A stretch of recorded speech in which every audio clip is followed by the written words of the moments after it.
Hi all, very good morning. Welcome to Edumonk. Today we are discussing about the newspaper analysis of September 25, 2024. Coming to first news, it's about a picture. It's about the hurricane effect. This is the note about the hurricane recently happened in the Mexico. Here it is highly possible for UPSC examination. There is many chances to come questions from this hurricane or cyclones. Here we have to understand what is hurricane, typhoon, cyclone, willies, and what is the difference between these four things. We can go to the topic. The cyclones, typhoons, or hurricanes or willies. These are commonly cyclones only, which is happening in our India or Indian Ocean region. But these were renamed as different names based on the uh, sea and a specific part of our world. Then, first of all, you have to understand what is cyclone.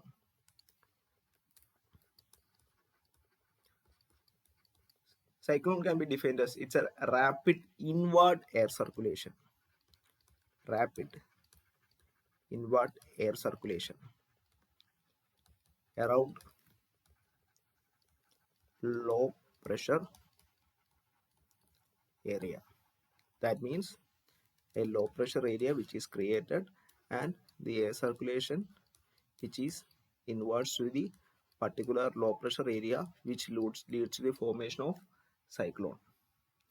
There are two different kinds of motion of these airs. There is an imaginary line which divides our earth into two spheres, that is northern hemisphere and southern hemisphere. In northern hemisphere the low pressure area is created and the air moves in the clockwise direction. But in the southern hemisphere, the low pressure area is created and the air moves in the anti-clockwise direction during the cyclone. These cyclones usually accompanied with a violent storms. Actually, the cyclone, the name which is derived from a Greek word that means cyclos. Cyclos. That means it's a coils of snake. Coils of snakes. Then these cyclones, which can be classified into two, that is tropical cyclones and temperate cyclones. This based on the classification on the basis of the division of our earth.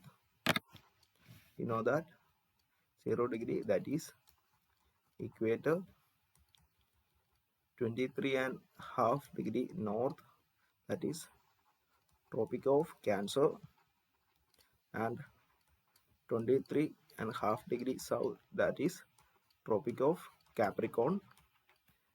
Else other parts are there. The cyclones which is formed in between the tropic of Cancer and the tropic of Capricorn is known as tropical cyclone, and the cyclones which is formed elsewhere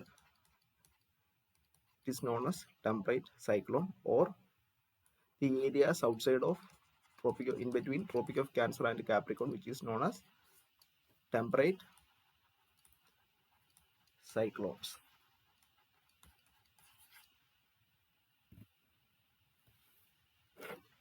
The major reasons for the tropical cyclone is the rapid change in the weather system. You may know that the sun's rays were or directly falls on the equator, and by changing the position of earth, the sun rays directly falls to tropic of Cancer and Tropic of Capricorn. So that there should be a change in the rapid weather change which is happening between the tropical region, which leads to the formation of a low pressure area on the tropical region. Due to this low pressure area, the violent storms which were in northern hemisphere, which will surround it on a clockwise direction, which leads to the formation of cyclones in this particular tropical area. The same thing is happening in the temperate area also. There is another kind of phenomena also there, that is anticyclone. In cyclones, there is a low pressure area is created in the center. Here in anticyclone, a high pressure area is created in the center, and the uh, air circulation is span to outward. In cyclones, the air circulation is to the inward, but in anticyclones, the air circulation which spelling outside of the high pressure area. In northern hemisphere and southern hemisphere, a high pressure area is created, and here also the air circulation happens in the clockwise direction, and southern hemisphere the air circulation happens in the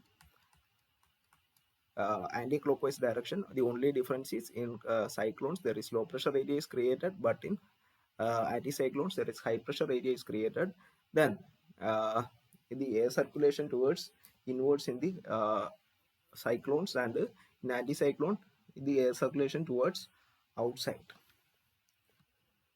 Then we can move to what are the tropical, what are the tropical cyclones, or what are the specialties of tropical cyclones. These tropical cyclones are violent storms that originate over the oceans in the tropical areas, that between Tropic of Cancer and Tropic of Capricorn. And these kind of winds which move over the coastal areas, bringing about large scale of destruction caused by violent winds. There can be very heavy rainfall and storm surges. The tropical cyclones are one of the most devastating natural calamities in the world. Then, most of the tropical cyclones which are originate and intensify over warm tropical oceans. There are certain conditions which is favorable for the formation of these kind of cyclones. That can be, first condition is large sea surface. Large sea surface, that means the open ocean, and there should be temperature more than 27 degrees Celsius. That's why the whole countries in the world are being the part of curbing the climate change. If anything happens, the temperature of the ocean rises. It should become a natural phenomena on every day, the cyclones which are forming and which are destructing on our land areas. And second condition is Coriolis force. That means the cyclones which are more persistent in the place where the Coriolis force which is high. Then there are different kinds of other specific conditions where there the tropical cyclones which are formed. It can be small variation in the vertical wind speed, other divergence above the sea level system. These are there. Then how the tropical cyclones were formed? That's a question. It has different stages. That means the formation stage, mature stage, and ending stage. In the formation stage, it is not an unnatural phenomena. Normally, it depends of transfer of water vapor and heat from the warm ocean to overlying air, and primarily with the evaporation of the sea surface. It can lead to the formation of vertical columns and cumulus clouds, which leads to the formation of rain due to the convection with condensation of rising air above the ocean surface. There are different kinds of names for these cyclones in different regions. We can see that typhoon. Typhoons. These are formed. These are cyclones which are formed in the China Sea and Pacific Ocean. Hurricanes. It is formed in the West Indian Island, Caribbean Sea, and Atlantic Ocean. Then tornadoes, which are formed in the Guinea land, or West Africa or southern USA. West Africa or southern USA. Then Willy Willies, which is formed in northwestern Australia. And cyclones or tropical cyclones. These are the cyclones formed in Indian Ocean. So the Willy Willies, tropical cyclones or typhoons, hurricanes or tornadoes, they are same but different names based on the formation of the areas. That's the only difference there. Then we can move to the next question, next newspaper, next news, that is about the United Nations Security Council reform document. Then in this news we have to understand what is United Nations Security Council. The United Nations Security Council, which is formed or established in established on the basis of UN Charter 1945. It is one of the major organ of 6 principal organ of the United Nations. We know that United Nations, it has six organs. First one is United Nations General Assembly. Second one is Trusteeship Council. Third one is Economic and Social Council.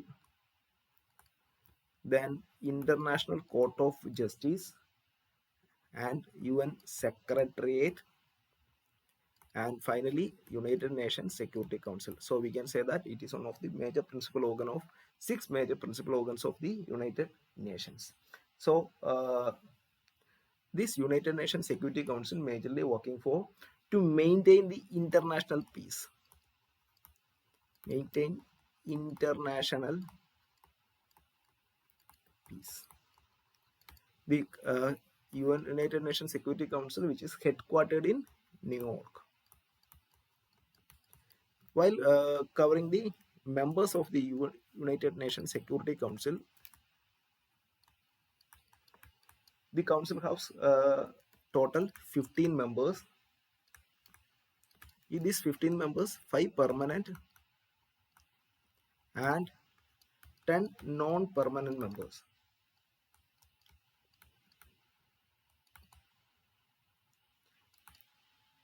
These non-permanent members, which were elected for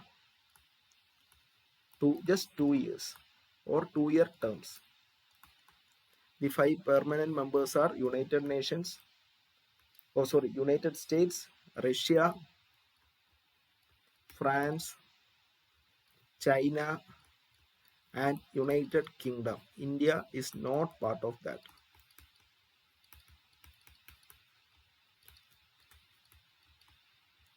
India is not part of United Nations permanent membership. Multiple times India become the non-permanent member of United Nations Security Council. It is just elected for 2-year terms.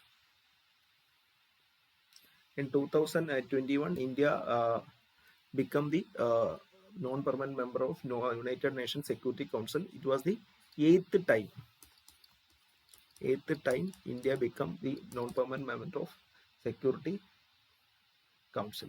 In each year, General Assembly elects 5 non-permanent members for a 2-year term, then the non-permanent seats are distributed over regional basis. So the non-permanent seats were distributed through regional basis. Then we can go to the voting powers. The each members of Security Council has one vote.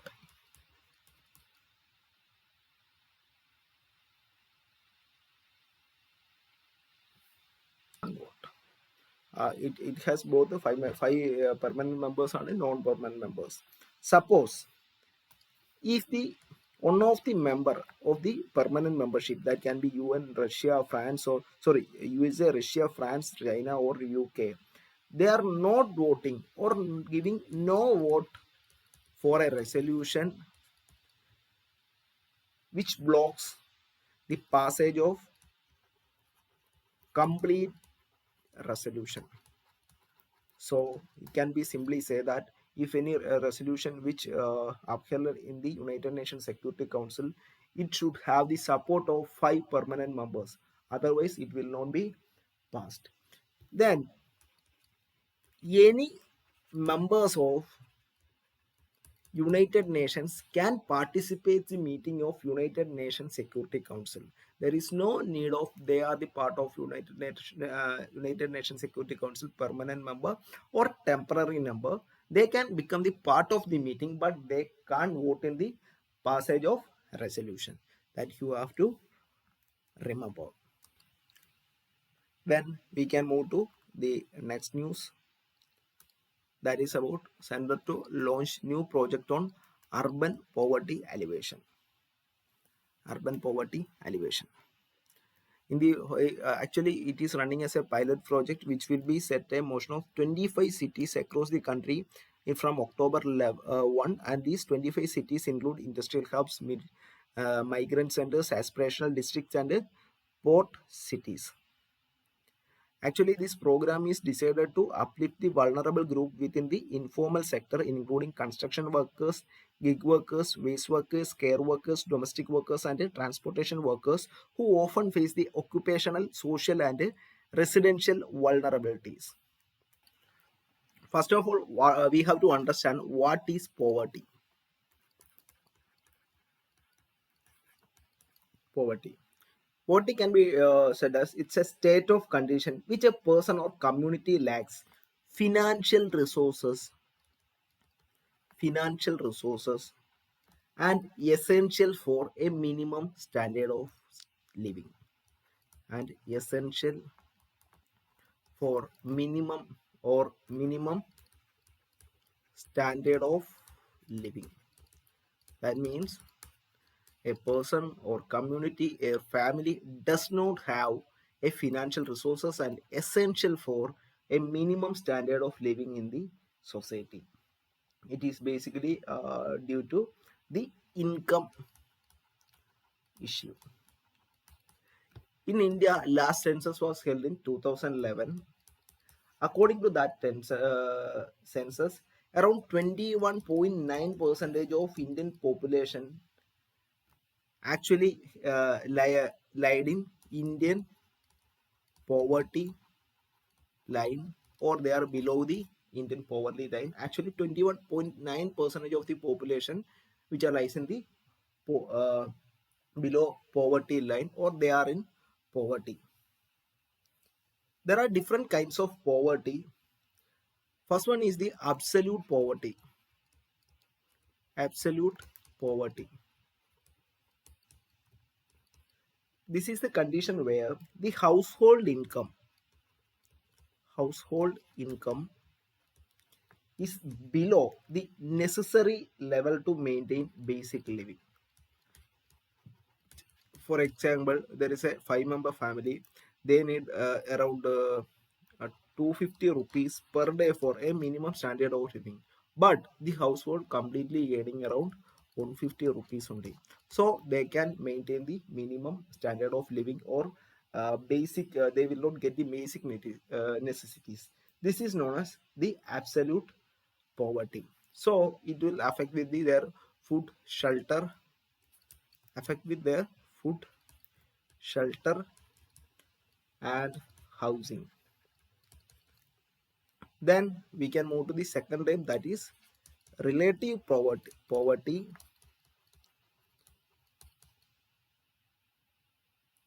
Actually, this is explain this from this keyword, that is relative poverty. That is relative. That means relative to someone. That in this relative poverty, actually it is explained about the social perspective of standard of living. That means 10 families which are living in a particular area, and the calculation of or the data of the ones their standard of living were considered, and by comparing each of the householders, the poverty is estimated. That is relative poverty is estimated. That is this the relative poverty which is identified through the social perspective, that living standard compared to the economic standard of population living in the surroundings. Hence it can be measure as a income inequality. So the relative poverty majorly find based on the percentage of population income. Then so the absolute poverty, it is based on the income basis of a specific family, but relative poverty, it is comparing the income with who are living with our surroundings. Based on that, the poverty is estimated. That's the difference between the two kind of poverty.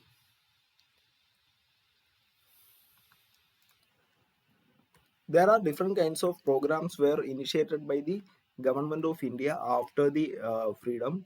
From 1950s, different kinds of programs were there. In initial stages, there was food security was very less, which leads to the formation, so that the green revolution which were happened in India. After that, government initiated to take many programs as a part of fourth 5-year plan. There is a slogan which is comes from the mouth of Indira Gandhi, that is Garibi Hatao. As a part of that, many programs were introduced in India. Then in 1976, you can see that the 20-point program, you may heard about the 20-point program. This program actually directly attacking the rural poverty in India. And there are different kinds of committees were formed to identify the poverty levels in India and identify the persons and for support them. You may know about 1979 Alak Committee. Actually, this committee determined the poverty line based on the minimum daily requirement. For that, you can say that 2,400 calories and 2,100 calories. This is 2,400 calories. It's a minimum calorie needed for an urban adult person, and 2,100 calorie needed for rural adult person. Those who are not getting this much calorie per day is under poverty. It is based on the Alec Committee 1979. Subsequently, different committees were formed, and you may heard about in 1993 Lakdawala Committee, 2009 Tendulkar Committee, and 2012 the Rangarajan Committee. They were actually estimated the Indian poverty. So the 2012 Rangarajan Committee, they were put forward certain suggestion about the poverty line.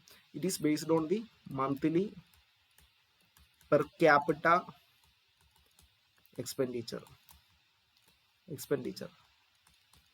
That means there are two kinds of calculations: 1,407 rupees and 972 rupees. This is for urban area and this is for rural area. That means in urban area, a person who should uh, did an expenditure of 1,407 rupees for his basic necessities, uh, he will not come under the poverty line. Who was spending below the 1,407 rupees in the urban areas comes under the poverty line, and same in the rural area, the limit is 972 rupees. There are different causes for the poverty in India. That includes the population explosion, low agriculture productivity, inefficient resource utilization, low rate of economic development, price rise, and unemployment. But government initiated different kinds of program to alleviate the poverty in India. The first program, I can say that it's IRDP, Integrated Rural Development Program. It was introduced in 1978 and 79, and actually it was in a universalized form, and which were again regenerated the program and introduced in 1980s, providing assistance to rural poor people in the form of subsidy and a bank credit. This is the first phase, and this is the second phase, IRDP program. Then Jawhar Rozgar Yojana or Gram Samruddhi Yojana. Actually, this is the program for this is also the program for alleviating the rural poverty. Then Indira Awas Yojana,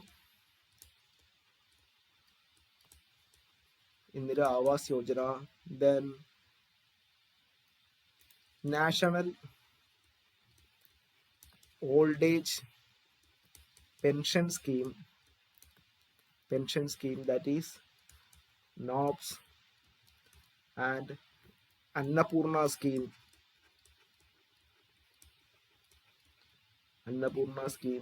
which were chartered in 1999 to 2000 this year. Then Gramin Rozgar Yojana, Mahatma Gandhi, National Rural Employment Guarantee Act, NGNREGA, which is started in 2005. Then Natural Rural Livelihood Mission, National Rural Livelihood Mission, which is started in 2011. Then National Urban Livelihood Mission, then Pradhan Mantri Kushal Vikas Yojana, Pradhan Mantri Jan Dhan Yojana. These are the programs which aimed to alleviate poverty in India. In addition to that, there are people who are suffering with the urban poverty.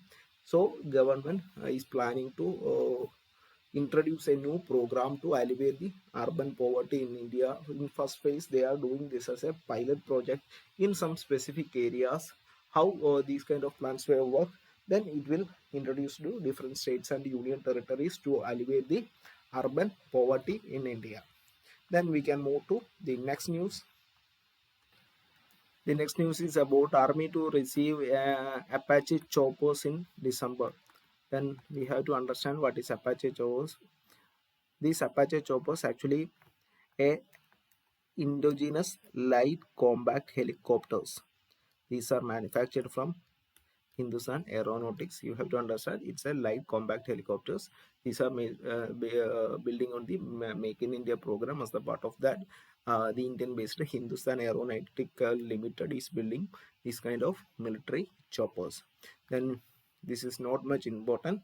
We can move to the next important topic, that is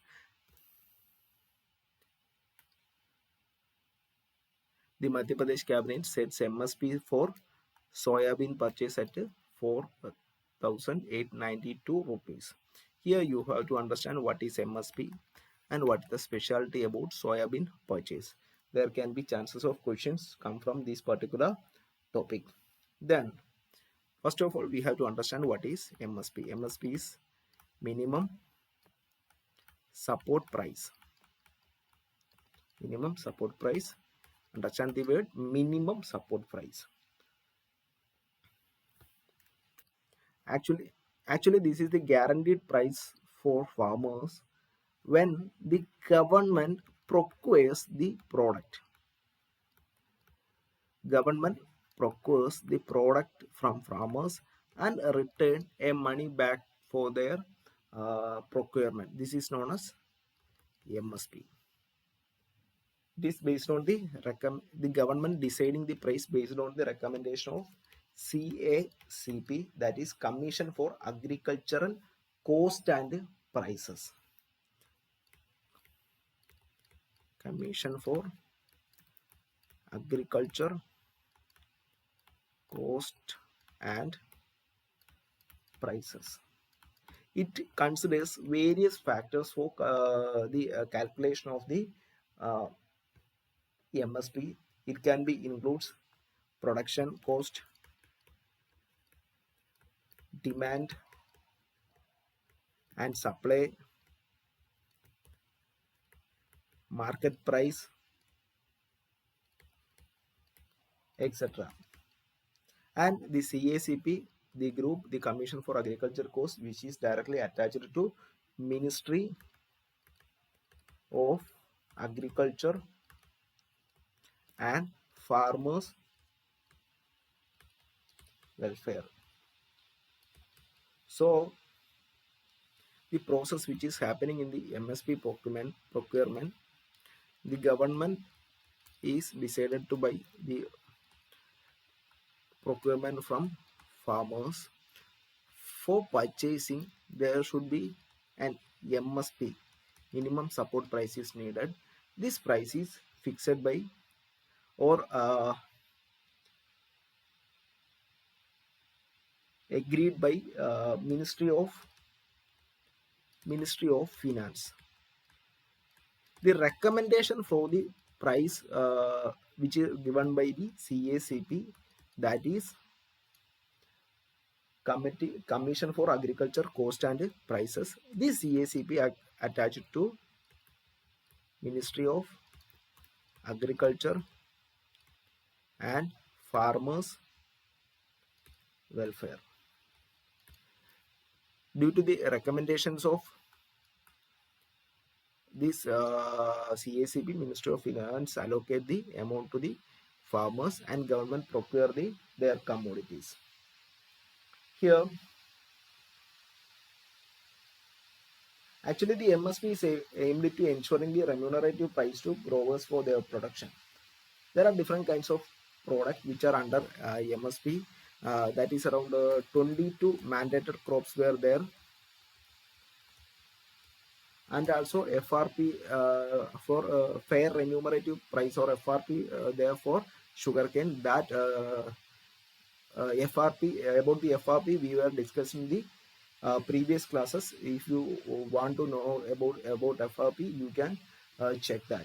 There are around 22 mandated crops in the MSP list, and from that around 14 in Kharif season and 6 in Rabi season, and 2 other commercial crops. While calculating the production cost through the MSP, there are different methods were used. First one is A2, second A2 plus FL, and third one is C2.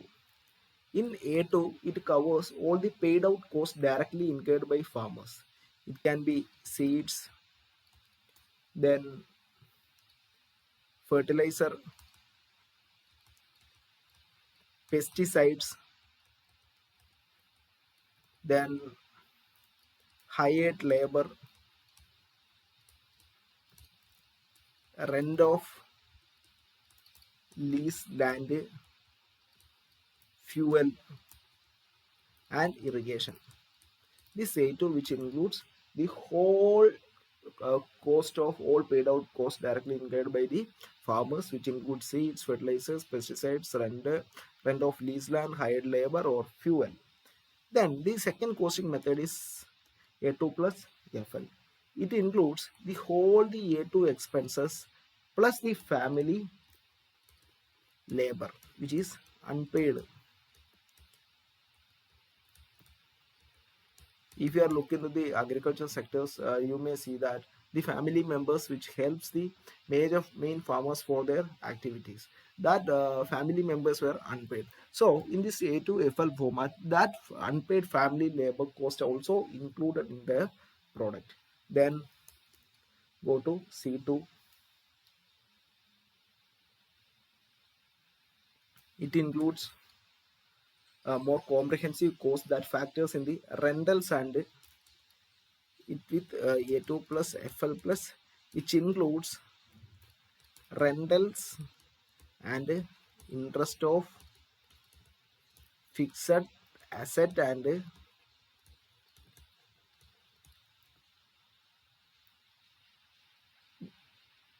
land. These are C2. The CACP considers the A2 cost, A2FL cost, and the C2 cost for the uh, recommendation of MSP. Then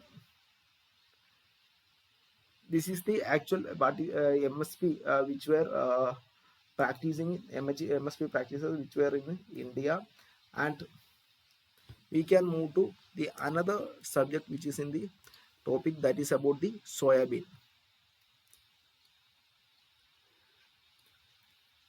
Soybean.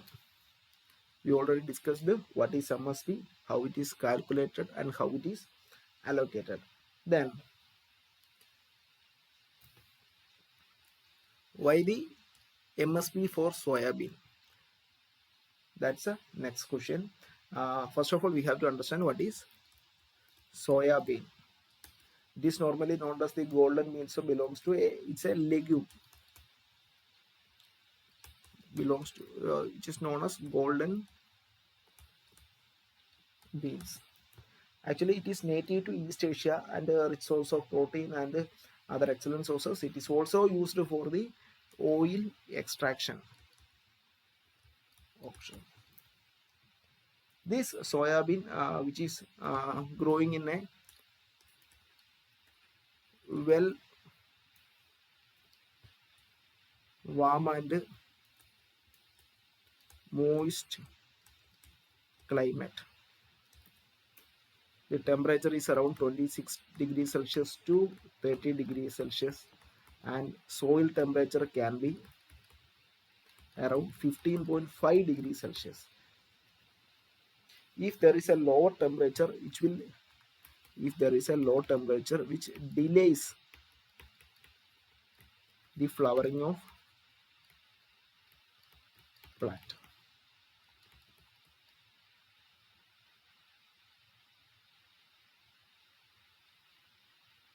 The major dominating state in the India for the soybean cultivation, that is Maharashtra,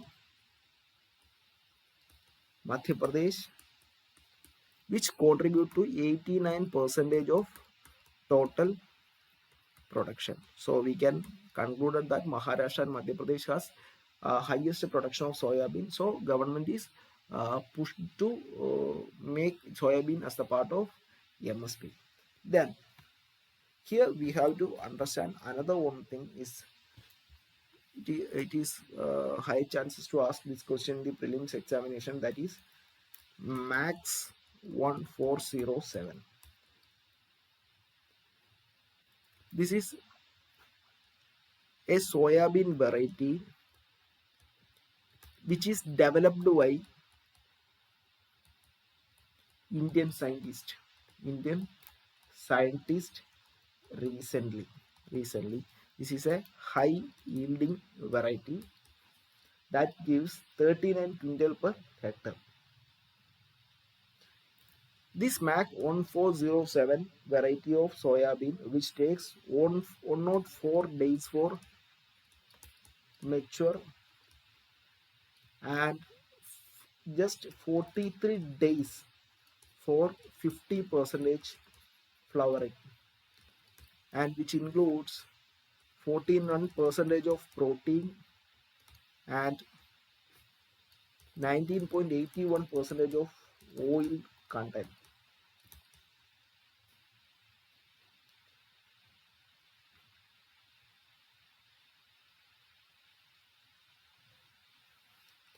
Then this MAC 1401 variety is highly good for the mechanical harvesting, and the germination rate of this variety is higher. It is very suited for the rainfed regions of northeastern India.